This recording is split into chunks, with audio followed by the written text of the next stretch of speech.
नमस्कार किसान भाइयों, स्वागत है आप सभी का हमारे YouTube चैनल एसके एग्रीकल्चर में। आज की इस वीडियो में किसान भाइयों हम बात करने वाले हैं कि सरसों की बिजाई करते समय हम जो फर्टिलाइज़र उपयोग में लाएंगे, चाहे वो NPK हो गया, DAP प्लस MOP हो गया, सल्फर हो गया, जो भी उर्वरक हम डालने वाले हैं उनका उपयोग किस तरीके से करना है। ये भी कुछ किसान भाइयों ने मुझसे सवाल किया था। देखिए, इसके 2-3 प्रकार के तरीके होते हैं उपयोग करने के, तो कौन सा तरीका बेस्ट रहेगा, आप किस तरीके से सरसों की बिजाई कर रहे हो उस हिसाब से आप जो फर्टिलाइज़र का उपयोग करोगे तो कौन सा वो तरीका आपके लिए बेस्ट रहेगा, किस तरीके से उपयोग करने पर आपको काफ़ी बढ़िया रिजल्ट देखने को मिलेंगे, इस वीडियो में आपको डिटेल के साथ में जानकारी मिल जाएगी। तो वीडियो को कंटिन्यू वॉच करते रहना है, आगे पीछे नहीं करना है, ताकि जानकारी जो भी हम आप तक पहुंचाना चाहते हैं वो अच्छे से आप तक पहुंच जाए। इस वीडियो को लाइक करके ज़्यादा से ज़्यादा किसान भाइयों तक शेयर कर दीजिए। अगर आप हमारे चैनल पर नए हो तो सब्सक्राइब करके बेल आइकन को ऑल पर दबा दीजिए, ताकि आगे भी आपको खेती से संबंधित तमाम प्रकार की वीडियो देखने को मिलती रहे।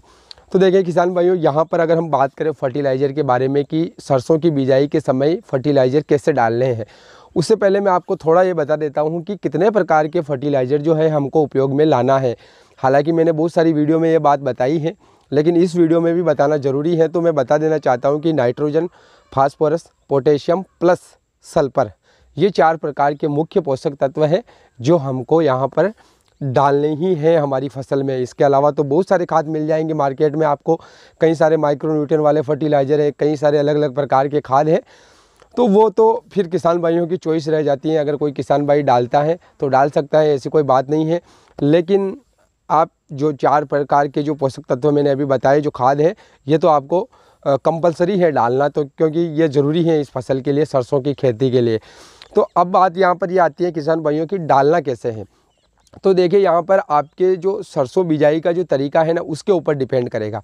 जैसे मान लीजिए कि अगर आप सरसों की बुआई सूखे में कर रहे हैं, अब सूखे में करनी या पलेवा करके करनी है, इसकी मैंने वीडियो बना दी है, हमारे चैनल पर मौजूद है। अगर आपने अभी तक वो वीडियो नहीं देखी है तो आप जाकर देख सकते हो कौन सा तरीका आपके लिए बेस्ट रहेगा, उसमें मैंने डिटेल में बताया है।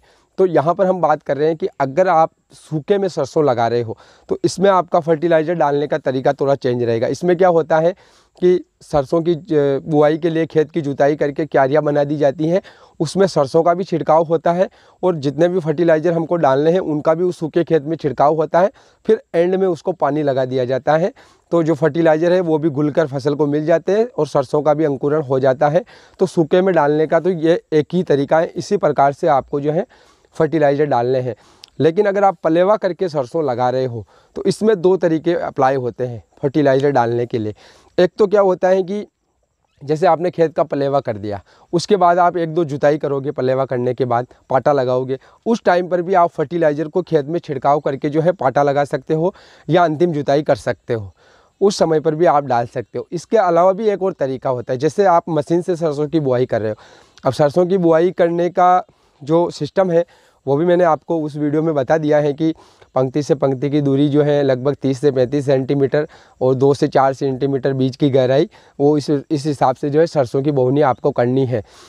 लेकिन जिस मशीन से आप सरसों लगा रहे हो उस मशीन में अगर डबल पेटी है, मतलब डबल नली डबल पेटी वाला सिस्टम है, तो एक पेटी में आप फर्टिलाइज़र भर सकते हो, एक में आप जो है सरसों भर सकते हो और दोनों को साथ में बुआई कर सकते हो।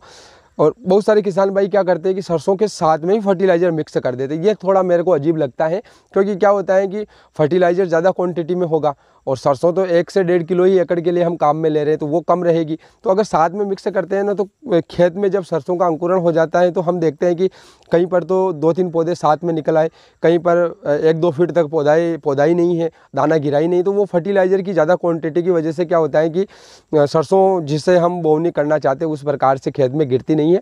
तो ये तरीका मुझे थोड़ा अजीब लगता है। साथ में ना मिलाएं आप, अगर डबल पेटी वाली मशीन है तो उसमें अलग से आप फर्टिलाइज़र को मिक्स कर दें और फर्टिलाइज़र भी चला जाएगा जितना आपको डालना है, और आपकी सरसों जो 1 से 1.5 किलो हम एकड़ के लिए डालने वाले हैं उस हिसाब से मशीन की रेंज को आप फिक्स करें और उस हिसाब से डाल दें। थोड़ा बहुत उसमें आप रेत वगैरह, थोड़ा बहुत फर्टिलाइज़र आप मिला सकते हो। अगर बहुत ही कम आपको अगर बीज दिखाई दे रहे हैं कि यार 1 से 1.5 किलो को हम कैसे डालेंगे, तो बहुत कम है, तो उसमें आप 2-5 किलो तक फर्टिलाइज़र मिक्स करके फिर उस हिसाब से रेंज को सेट करके आप डाल सकते हो। तो 2 तरीके से तो ये हो जाएगा फर्टिलाइज़र। एक चीज़ यहाँ पर आपको ध्यान रखने वाली बात होती है कि मशीन से जब हम फर्टिलाइज़र डालते हैं ना किसान भाइयों, तो वो साथ में जाता है, यानी कि जहाँ पर बीज गिरा ज़मीन में वहीं पर फर्टिलाइज़र गिरता है।